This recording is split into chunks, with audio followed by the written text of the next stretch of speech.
حضرت ابن عمر رضی اللہ عنہ سے روایت ہے، رسول اللہ صلی اللہ علیہ وآلہ وسلم نے فرمایا، 3 کام سخت خطرناک اور مہلک ہیں، اور 3 کام نجات دینے والے ہیں، اور 3 کام گناہوں کو معاف کرنے والے اور کفارہ اور بدلہ بن جانے والے ہیں، اور 3 کام درجوں کو بڑھا دینے والے، مرتبے اور آبرو اور عزت دینے والے ہیں۔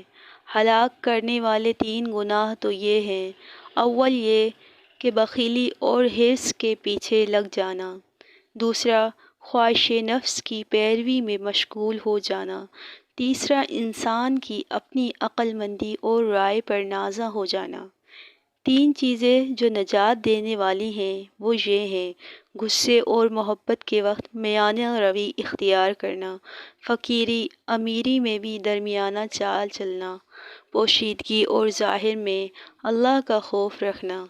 3 چیزیں جو گناہوں کا بدلہ ہو جاتی ہیں، انہیں بھی سن لیجیے۔ ایک نماز کے بعد دوسری نماز کا انتظار کرنا، کڑکڑاتے جاڑوں وغیرہ میں سختی کے موقع پر بھی کامل وضو کرنا، اور دور دراز سے پیدل چل کر نماز باجماعت کے لیے مسجد میں جانا۔ رہیں 3 درجات کو بڑھانے والی 3 چیزیں، وہ یہ ہیں: کھانا کھلانا، بکثرت ہر ایک کو السلام علیکم کہنا، اور لوگوں کے سوتے ہوئے نماز ادا کرنا، یعنی نماز تہجد پڑھنا۔ سیدنا علی رضی اللہ عنہ سے روایت ہے، وہ کہتے ہیں، رسول اللہ صلی اللہ علیہ وآلہ وسلم نے مجھے فرمایا، کیا میں تجھے ایسے کلمات کی تعلیم دوں کہ جب تو ان کو ادا کرے تو تجھے بخش دیا جائے گا، حالانکہ تجھے پہلے ہی بخشا جا چکا ہے؟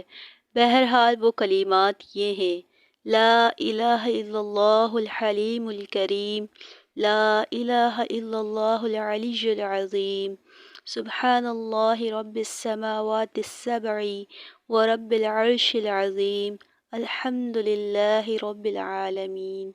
نہیں ہے کوئی معبود برحق مگر اللہ، وہ بردبار اور کریم ہے۔ نہیں ہے کوئی معبود برحق ماں سوائے اللہ کے، وہ بلند و بالا اور عظیم ہے۔